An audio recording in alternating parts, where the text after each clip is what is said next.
I league ഫുട്ബോളിൽ ജയം തുടരാൻ ഗോകുലം കേരള FC ഇന്നിറങ്ങും. ഇന്ന് രാത്രി 7 മണിക്ക് എവേ മത്സരത്തിൽ ഇന്റർ കാശിയാണ് എതിരാളികൾ.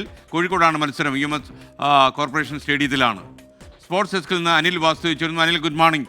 അനിൽ, നമ്മുടെ ഗോകുലം ഗോപാലേട്ടൻ ഇപ്പോൾ അദ്ദേഹത്തിൻ്റെ കാറിൽ ഒരു TV സ്ക്രീൻ വെച്ചിട്ടുണ്ട്. എന്ന് വെച്ചാൽ എല്ലാം കേൾക്കുന്നുണ്ടെന്ന് സാരം, എല്ലാം കാണുന്നുമുണ്ട്. അപ്പോൾ പറഞ്ഞോളൂ.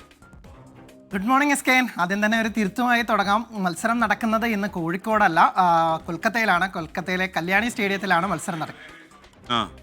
എവേ മത്സരമാണ് ഇന്ന് നടക്കുന്നത്. കഴിഞ്ഞ 2 മത്സരങ്ങൾ കോഴിക്കോടായിരുന്നു. ആ 2 മത്സരത്തിൽ നമ്മൾ ജയിച്ച വലിയ ഒരു പാതയിലാണ്. വിജയ കുതിപ്പ് തുടരാനിറങ്ങിയാണ്. ഇന്നൊരു ഹാട്രിക് ജയമാണ് ലക്ഷ്യം. ഒപ്പം തന്നെ നിലവിൽ 19 പോയിന്റുമായി ഗോകുലം 3-ാം സ്ഥാനത്താണ്. ഇന്നൊരു 4 ഗോൾ ജയമെങ്കിലും ഉണ്ടെങ്കിൽ ഗോകുലത്തിന് 1-ാം സ്ഥാനത്തേക്ക് വരെ ഉയരാൻ സാധിക്കും എന്നുള്ളതാണ്.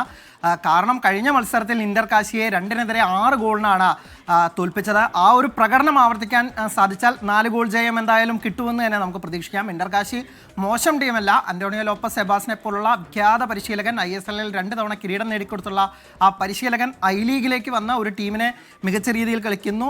ആ ടീമിനെതിരെ ഒരു വലിയ ജയം നേടിയത് ചെറിയ കാര്യമല്ല. എന്തായാലും ഒരു ഉശിരൻ പോരാട്ടം തന്നെ പ്രതീക്ഷിക്കാം. പ്രത്യേകിച്ച് സിനിസയും അടക്കമുള്ള സ്ട്രൈക്കർമാർ മികവിലേക്ക് ഉയർന്നതാണ് ഗോകുലത്തിന് ഇപ്പോൾ വലിയ വിജയങ്ങൾ സമ്മാനിക്കുന്നത്. ഒപ്പം തന്നെ അൽബേഡയോ പോലുള്ള പ്ലെയേഴ്സും കഴിഞ്ഞ മത്സരങ്ങളിലൊക്കെ തന്നെ 2 ഗോളടിച്ച് തിളങ്ങിയിരുന്നു. അപ്പോൾ ഈ മുന്നേറ്റ നിരക്കാരൊക്കെ തന്നെ ഏറ്റവും മികച്ച രീതിയിൽ കളിക്കുക. ഒപ്പം തന്നെ പരിക്കില്ലാതെ ഒരു സംഘമുള്ളതും വലിയ ഗുണം ഗോകുലത്തിന് ചെയ്യുമെന്ന് തന്നെ കരുതാം. എന്തായാലും ഇന്നത്തെ ജയത്തോടുകൂടി, അതും ഒരു 4 ഗോൾ ജയത്തോടുകൂടി 1-ാം സ്ഥാനത്തേക്ക് ഗോകുലം ഉയരുമെന്ന് തന്നെ നമുക്ക് പ്രതീക്ഷിക്കാം. ഒപ്പം തന്നെ ഇത്തവണത്തെ ഐ ലീഗ് ചാമ്പ്യന്മാരാകുന്നതിനൊപ്പം തന്നെ ISL-ലേക്ക് പ്രൊമോഷൻ കിട്ടുകയും ഗോകുലം കേരള FC-ക്ക് സാധിക്കുമെന്നും നമുക്ക് കരുതാം. SKN. എവിടെയാണ് മത്സരം നടക്കുന്നത്? കൊൽക്കത്തയിലെ കല്യാണി സ്റ്റേഡിയത്തിലാണ് SKN നടക്കുന്നത്. എനിക്ക് തെറ്റായിരിക്കാൻ വേണ്ടി ചോദിച്ചാൽ. Okay, thank you.